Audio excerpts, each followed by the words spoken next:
नमस्कार दोस्तों। उत्तर प्रदेश लेखा नियमों के अंतर्गत मैंने आपको सरकारी कर्मचारियों को अनुमन विभिन्न प्रकार के अवकाश नियमों के बारे में बताया था।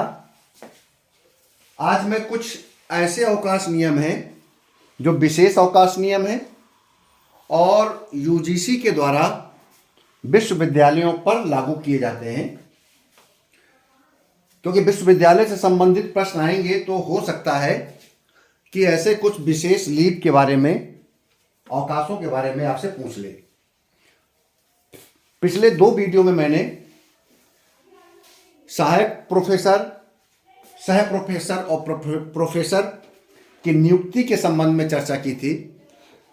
बताया था कि सहायक प्रोफेसर, सह प्रोफेसर और प्रोफेसर की नियुक्ति की अर्हता क्या है, इनको वेतन क्या मिलता है और इनकी क्या योग्यताएं होनी चाहिए। यह भी बताया था कि मैंने कि जो सहायक प्रोफेसर होता है वो 3 चरणों पे नौकरी करता है और 3 चरण पूरा करने के बाद ही वो एसोसिएट प्रोफेसर यानी कि सह प्रोफेसर के रूप में पदोन्नत प्राप्त होता है। मिनिमम 12 साल की नौकरी करने के बाद ही वो एसोसिएट प्रोफेसर बनता है। और यदि सीधी भर्ती से कोई एसोसिएट प्रोफेसर आता है तो वो अगर 8 साल की सेवा कर चुका है सहायक प्रोफेसर के रूप में, तो सीधी भर्ती के पद से आ सकता है, बशर्ते वो पीएचडी धारक हो। तो प्रमोशन 12 साल के बाद मिलता है एसोसिएट प्रोफेसर को, क्योंकि माना जाता है कम से कम 4 साल आपको लेवल 10 में यानी कि पे मैट्रिक 10 में आपको रहना होगा 4 साल, अगर वो पीएचडी किए हैं तो। और उसके बाद कम से कम 4-5 साल उसे लेवल 11 पे रहना होगा और कम से कम 3 साल उसे लेवल 12 में नौकरी करना होगा, तब जाके वो एसोसिएट प्रोफेसर के पद पर लेवल 13 में पदोन्नत पाता है। अगर वो सीधी भर्ती से आएगा एसोसिएट प्रोफेसर तो 8 साल की सेवा, अगर उसके पास शिक्षा का अनुभव है, सहायक प्रोफेसर के पद का अनुभव है 8 साल में, तो बन जाएगा। इसीलिए असिस्टेंट प्रोफेसर जो अर्हता पूरी रखते हैं वो सीधी भर्ती के पदों पर भी एसोसिएट प्रोफेसर के रूप में अपनी फॉर्म भरते रहते हैं। आज हम बात करेंगे 3 विशेष रूल्स के बारे में। Study leave, sabbatical leave, duty leave. बहुत गंभीरता से देखिएगा, क्वेश्चन कई बार आ चुका है। उत्तराखंड लोक सेवा आयोग, यूपी लोक सेवा आयोग और छत्तीसगढ़, अन्य जहाँ पर ये परीक्षाएं होती हैं सहायक सचिव की, सभी में इस प्रकार के प्रश्न आते हैं। अंतर देख लीजिएगा, जब बहुत मेहनत करना पड़ता है, पढ़ना पड़ता है, तब आपके लिए कुछ सार के रूप में रखना पड़ता है ताकि आप लोग अच्छे से समझ सकें। टेक्निकल भाषा का आप इस्तेमाल अगर हम करेंगे तो आप समझ नहीं पाएंगे। तो देखिए, स्टडी लीव का उद्देश्य उच्च अध्ययन, पीएचडी, रिसर्च या विशेष प्रशिक्षण हेतु दिया जाता है। ये मान के चलिए स्टडी लीव पीएचडी के लिए दिया जाता है या एमफिल के लिए दिया जाता है। आपको मैंने भी बताया था एनईपी 2020 में एमफिल खत्म कर दिया गया है, तो आप एमफिल नहीं कराया जाएगा, तो यानी कि पीएचडी के लिए दिया जाता है। मान लीजिए कोई असिस्टेंट प्रोफेसर नौकरी में आया और उसका पीएचडी नहीं है, केवल नेट क्वालिफाई है और उसको पीएचडी करना है, क्योंकि जब पीएचडी करेगा तभी वो बाद में प्रोफेसर बन पाएगा। प्रोफेसर के लिए अनिवार्य अर्हता है पीएचडी, एसोसिएट प्रोफेसर के लिए पीएचडी अर्हता नहीं है अनिवार्य, अगर वो पदोन्नत के द्वारा एसोसिएट प्रोफेसर बनता है। अगर डायरेक्ट बनेगा एसोसिएट प्रोफेसर तो पीएचडी चाहिए। इसलिए समानता स्टडी लीव पीएचडी करने के लिए या अपनी हायर एजुकेशन या रिसर्च पूरा करने के लिए स्टडी लीव लिया जाता है। और उसी के साथ ही सबैटिकल लीव है, उसी के पैरेलल देखिए, यह भी लगभग स्टडी लीव ही है, लेकिन यह सामान्यता पीएचडी के लिए नहीं दिया जाता है, चूंकि ये दिया ही जाता है एसोसिएट प्रोफेसर को। स्टडी लीव दिया जाता है एंट्री वाले अधिकारी को, एंट्री लेवल ऑफिसर को। एंट्री लेवल ऑफिसर कौन होता है? Assistant professor, assistant librarian, assistant director, ये यूनिवर्सिटी सेवा के एंट्री लेवल ऑफिसर्स हैं। तो एंट्री लेवल ऑफिसर्स को पीएचडी करने के लिए, रिसर्च पूरा करने के लिए स्टडी लीव दिया जाता है। और ऐसे प्राध्यापक, ऐसे टीचर जो पहले से नौकरी कर रहे हैं, 7 साल की नौकरी कर चुके हैं और वो एसोसिएट प्रोफेसर बन चुके हैं या प्रोफेसर बन चुके हैं, उनको दिया जाता है सैबैटिकल लीव। तो मुख्य अंतर समझ गए? Study leave assistant professor, assistant librarian, assistant director को दिया जाएगा, एंट्री लेवल के अधिकारी को दिया जाएगा, सीधी भर्ती के एंट्री लेवल। अगर कोई टीचर बनता है तो उसका एंट्री लेवल क्या है? Assistant professor. मिडिल लेवल क्या है? Associate professor. हायर लेवल क्या है? प्रोफेसर। तो स्टडी लीव एंट्री लेवल को दिया जाएगा, सैबैटिकल लीव मिड लेवल या हायर लेवल को दिया जाएगा, यानी कि एसोसिएट प्रोफेसर को दिया जाएगा, प्रोफेसर को दिया जाएगा जिसकी 7 साल की नौकरी हो गई हो। उसका उद्देश्य क्या होगा? स्टडी लीव दी जाएगी पीएचडी के लिए और सैबैटिकल लीव दिया जाएगा रिसर्च के लिए, किसी बुक को लिखने के लिए, रिसर्च पेपर को लिखने के लिए, एकेडमिक अपने डेवलपमेंट के लिए, किसी अन्य यूनिवर्सिटी में विजिटिंग प्रोफेसर के रूप में काम करने के लिए, बशर्ते ध्यान रहे वो कोई नया रोजगार नहीं लेगा। सैबैटिकल लीव रिसर्च के लिए है, किसी एम्प्लॉयमेंट के लिए नहीं है, कहीं अन्य जगह से वो सैलरी नहीं लेगा। चूंकि स्टडी लीव और sabbatical leave full paid salary leave होती है, ये जितने समय तक लीव में रहेंगे इनको सैलरी मिलेगी, इनको इंक्रीमेंट मिलेगा, इनकी सेवाएं पेंशन आदि के लिए जोड़ी जाएंगी। अब आता है अवधि। स्टडी लीव एक बार में 2 वर्ष के लिए दिया जाता है और 1 वर्ष और बढ़ाया जा सकता है, यानी कि एक बार में 3 वर्ष तक। 2 वर्ष तो सामान्य, 1 साल एक्सेप्शनल।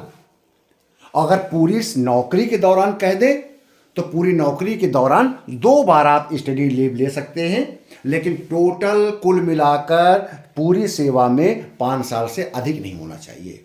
बात समझ में आ गई? एक बार में 2 वर्ष के लिए 1 साल एक्सेप्शनल दिया जाएगा। वो सामान्य प्रक्रिया में नहीं आता है, लेकिन अधिकतम 2 बार में 5 साल से अधिक नहीं मिलेगा पूरी सेवा के दौरान। और सैबैटिकल लीव जो कि शोध लेखन अकादमिक विकास के लिए प्रोफेसर और एसोसिएट प्रोफेसर लेते हैं अपने ज्ञान को बढ़ाने के लिए, देश और विदेश में रिसर्च करने के लिए, तो ये अधिकतम 1 वर्ष का दिया जाता है एक बार में, और पूरे सेवा काल में 2 वर्ष दिया जाता है। ठीक है? लेकिन ये लगातार 2 वर्ष नहीं मिलेगा, कम से कम एक बार लीव लेने के बाद 3 साल की नौकरी फिर से करिए आकर और फिर आप जाइए दोबारा।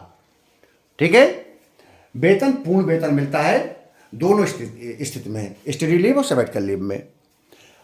ध्यान रहे, जब आप स्टडी लीव सैबैटिकल लीव में जाएंगे तो आपको एक बॉन्ड भरना पड़ेगा और 2 परमानेंट ऑफिसर्स या शिक्षक उस बॉन्ड पर हस्ताक्षर करेंगे और इस बात की गारंटी देंगे कि आप लीव पूरी करके वापस आएंगे और 3 साल इस यूनिवर्सिटी में नौकरी करेंगे। ऐसा ना हो कि आप गए से पूरा अर्न लीव की तरह पूर्ण वेतन पर लीव लेकर आप रिसर्च करने, वहाँ से पीएचडी कर लिया और फिर कहीं आपकी बड़ी नौकरी लग गई तो छोड़ गए वहीं से विश्वविद्यालय। ऐसा नहीं होगा, आपको लौटना पड़ेगा और 3 साल तक सेवा करनी पड़ेगी। ये स्टडी लीव और सैबैटिकल लीव दोनों में होता है। अन्य शर्तें मैंने लिखा है, स्टडी लीव उनको नहीं मिलेगी जिनकी नौकरी के 5 साल बचे हैं। स्टडी लीव उन्हीं को मिलेगी जिन्होंने 3 साल की नौकरी कर लिया है, असिस्टेंट प्रोफेसर, असिस्टेंट लाइब्रेरियन और या असिस्टेंट डायरेक्टर एंट्री लेवल के पद पर। एक बार स्टडी लीव लेने के बाद 5 साल सेवा करने पर ही दूसरी बार स्टडी लीव मिलेगी। आपको 5 साल नौकरी करनी पड़ेगी। स्टडी लीव के सभी अवधि पेंशन है तो अर्ह होंगे, मतलब ये अवधियों को हम पेंशन में जोड़ेंगे। लीव के दौरान समय समय पर अपनी प्रोग्रेस रिपोर्ट आप रजिस्ट्रार को भेजेंगे और रजिस्ट्रार उसे हेड ऑफ डिपार्टमेंट बीसी को भेजेंगे कि आप लीव में गए हैं तो कुछ कर भी रहे हैं कि केवल मस्ती करने गए हैं। अपनी प्रोग्रेस को बताएंगे और इस दौरान आप कोई अन्य रोजगार नहीं लेंगे। और यदि आपको कोई छात्रवृत्ति या कहीं अन्य से कोई शुल्क मिलता है, फायदा मिलता है, तो आप यूनिवर्सिटी को सूचित करेंगे, आपके वेतन से वो धनराशियाँ घटाई जाएंगी। ठीक है? ऐसे ही सैबैटिकल लीव के दौरान भी आपके 7 साल की नौकरी आपने एसोसिएट प्रोफेसर रूप में कर लिया है तो आपको मिलेगा। और लीव पूरी होने के बाद न्यूनतम 3 वर्ष तक आपको सेवा करनी होगी। अवकाश के दौरान अन्य रोजगार स्वीकार नहीं होगा। अंतर आप समझ गए स्टडी लीव और सैबेटिकल लीव में। अब आता है ड्यूटी लीव। ये तीसरे लीव है जो कि ये समानता, ये कर्मचारियों पर ये शब्द का इस्तेमाल नहीं होता, इसलिए मैंने ये 3 लीव लिखा है। ये ड्यूटी लीव देखिए, कोई भी असिस्टेंट प्रोफेसर होगा, प्रोफेसर होगा या एसोसिएट प्रोफेसर होगा, विश्वविद्यालय में शिक्षक का काम क्या है? विश्वविद्यालय में शिक्षक का काम है सेमिनार में जाना, इंटरनेशनल सेमिनार में जाना, आपका वर्कशॉप में जाना, बड़े बड़े कॉन्फ्रेंस रूप में जाना, अपनी थीसिस लिखना, अपना पेपर प्रेजेंट करना, कहीं लेक्चर देना, अपनी कॉपी को जो सेमेस्टर एग्जाम होते हैं, मेन एग्जाम होते हैं, उनकी कॉपी का इवैल्यूएशन करने के लिए जाना, पेपर को मॉडरेट करना, पेपर को छपवाना, पेपर को लिखना, इस सेमेस्टर एग्जामिनेशन के प्रश्न पत्रों को तैयार करना, ये एक प्रकार के शिक्षक के काम होते हैं। करिकुलम को तैयार करना, विभिन्न यूजीसी, नैक आदि की विभिन्न बैठकों में जाना, तो ये इस प्रकार के कार्य को हम ड्यूटी लीव कहते हैं। और साल भर में 30 दिन की ड्यूटी लीव अनमन होती है और यह सभी अध्यापकों पर है, चाहे वो स्थायी हो, चाहे स्थायी हो और चाहे कॉन्ट्रैक्ट लेवल के शिक्षक क्यों ना हो। साल में 30 दिन का दिया जाएगा। आकस्मिकता के आधार पर वाइस चांसलर चाहें तो 2-4 दिन बढ़ा घटा सकते हैं, ये वीसी के पावर पर है। लेकिन जब भी ये जाएंगे मुख्यालय को छोड़कर, विश्वविद्यालय को छोड़कर, तो ड्यूटी लीव सैंक्शन कराएंगे आकस्मिक। और ये जो अवकाश होता है विभागाध्यक्ष रिकमेंड करेंगे और बीसी उसको अप्रूव करेंगे। ध्यान रहे स्टडी लीव और सैबेटिकल लीव की भी यही सिचुएशन है। जो विभागाध्यक्ष होगा, जो डीन होगा, हेड ऑफ डिपार्टमेंट होगा, वो उसे रिकमेंड करेगा और वीसी उसे अनुमोदित करेंगे। और कुछ परिस्थितियों में सरकार भी के लिए भी प्रेषित किया जाता है। तो आप ड्यूटी लीव समझ गए। ड्यूटी लीव जो एक सामान्य शिक्षक का काम होता है, सेमिनार, सम्मेलन, workshop, refresher course, valuation, moderation, paper setting, interview, आपका वाइवा, इन कामों के लिए विभिन्न यूनिवर्सिटीज़ में जाना, विभिन्न कॉलेजेस में जाना, तब वो इस प्रकार की छुट्टी 30 दिन के लिए लेता है। तो मुझे पूरा विश्वास है कि study leave, sabbatical leave, duty leave के बारे में आपको जानकारी मिल गई। ये बहुत इंपॉर्टेंट टॉपिक है, बहुत ही ज़्यादा इंपॉर्टेंट टॉपिक है, इसको आप अच्छे से समझिएगा। मुझे पूरा विश्वास है कि अभी तक 5 माह का जो मेरा आपका संबंध रहा है एक दूसरे के साथ, 5 माह से लगातार मैं वीडियो बना रहा हूँ, वो आपके लिए लाभदायी हुआ होगा, मुझे पूरा विश्वास है।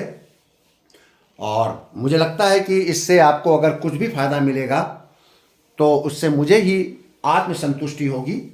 मुझे लगेगा कि जो कुछ भी मैंने अर्जित किया है या जितना मैंने अध्यवसाय किया है उसका कुछ पार्ट मैं आपको दे पा रहा हूँ।